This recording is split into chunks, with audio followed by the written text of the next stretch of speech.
Hello, whoever is watching this. I'm just going to take you on a tour of the tiny house that I'm selling. So we'll start inside, head on in the front door here.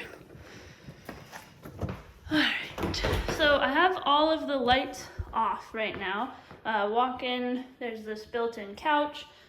This ottoman fits under there.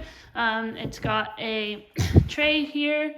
There's two stools that you can take out, and then it folds down there and fits in like that if you want more space. So we walk into basically the living room. There's this built-in couch area. Looking over to the left, stairs up to the loft, bathroom, closet. Turning to the right, we go up a couple stairs into the kitchen area. So let's talk about the living room first. There's some decent storage under the stairs over here, shelving areas. That's got a hanger bar. You can put more shelves, whatever you want. This is a pretty good sized closet area, and then you could fit stuff underneath there as well. Also in the living room space, that is a TV mount, so you could mount your TV there if you're going to be sitting over on the couch. That is the mini split, so that's the heat and AC unit for the tiny house. The remote is right here. Right inside the door, we've got our light switches. This one is the outside light. You won't be able to tell that it turns on right now. This is the main light. So I have all the lights off right now so that you can see how well lit this is in the middle of the day with no lights on. But if you want to turn the main living room lights on, it's right here, and it is on a dimmer, so you can turn them up. See if you can see, turn them up, dim them down. They definitely give you plenty of light at nighttime when it's here. And then this switch actually turns the loft light on. It's very subtle. But what I really like about that is if we then climb up into the loft, if I just turn the lights on down here, I can come up to my bedroom and I can turn the same lights on and off with this switch right here. So you don't have to climb up into a dark room. We installed these shutter blinds because we hate curtains. So these are going along with the tiny house. You can obviously remove them if you want to, but they're pretty nice. And then it's just a basic loft. See if I can flip the camera and give you a sense of size. So I'm about 5'8", and I am sitting in the loft. I believe you could comfortably sit on a bed, a mattress, and not hit your head. And a queen mattress does fit in this little alcove going this way. So that would be a queen, and then you have a little space to move around on the side over here. So that is the loft.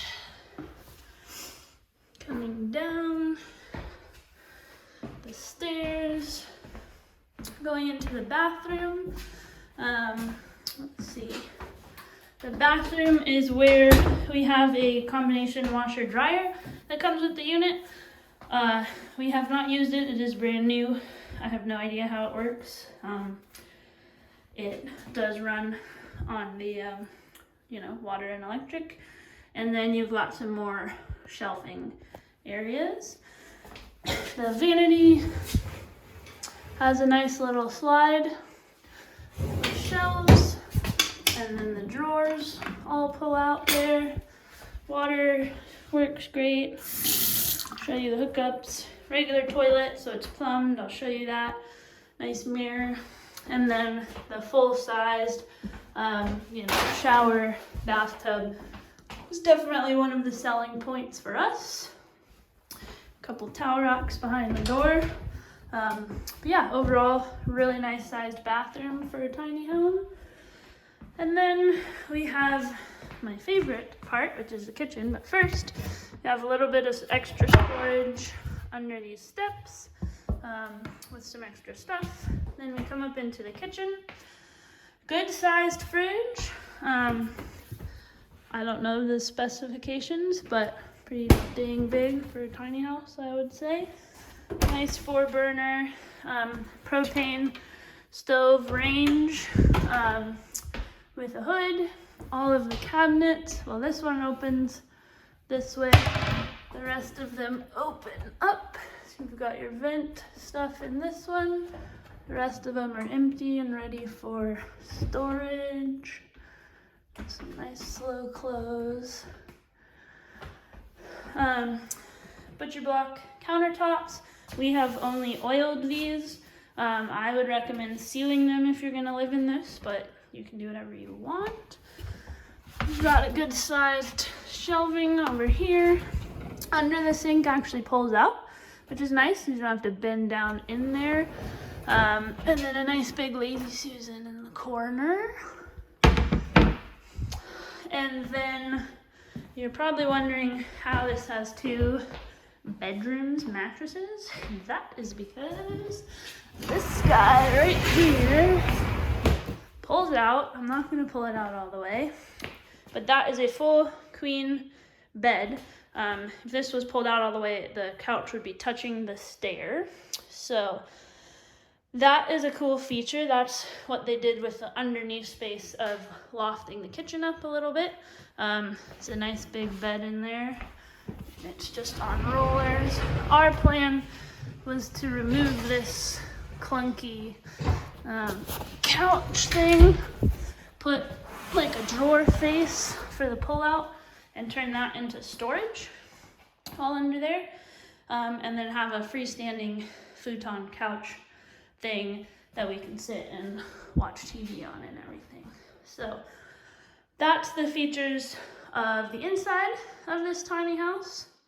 Let's head on out to the outside. Oh, before I go, you can have this set up on a 30 amp. It'd be better to have a 50. You would just replace this with 30 if you were gonna do that. You might run the risk of blowing a fuse if you're running like everything at once on a 30. 50, you should be good. But that's the main electrical. And then the only other place there's a breaker is back here. They separated the breaker for the mini split. So this is the outside part of that with its own breaker, so that if you have to service it, you can turn that off without losing power to your whole setup. So that's the back bathroom, loft window area, permanent trailer tags there. So obviously this will be dependent on your site, but this, I'm just showing you the hard pipe plumbing that we have set up. So what's nice is it can be separated gray water and black water. So basically this feed right here is the toilet, so that would be your only black water.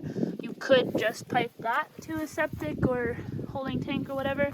The rest of these feeds that we piped all together will be your gray water. So this one back here is from the shower in the bathroom. This one is the sink in the bathroom. And then over here we have another one that's the sink in the kitchen. So you could separate out your gray water if you wanted to. We didn't, so we piped them all into our septic outlet over here. Here you've got the electrical and water connections. So we have really high pressure, so we needed a regulator, which I'll throw in with this in case you guys need it. It's a normal MPT thread. You could adapt this to be hose thread if you wanted to just hook it up with like a garden hose. And then you've got your RV like shore power cord that just goes over to the electric panel. We did recently have a windstorm rip off 2 of the doors, so this one will close still. That's your water heater, your dual propane tanks, and your water filter. So the doors, the lower doors got ripped off in a windstorm, which is reflected in the price. The upper ones still work, and that's your outside utilities. So I think that is pretty much everything you should need to know about this guy. Oh, these little guys are just access to the extra little dead space under the kitchen, basically from the outside. Nice little storage area. using all that space. Okay,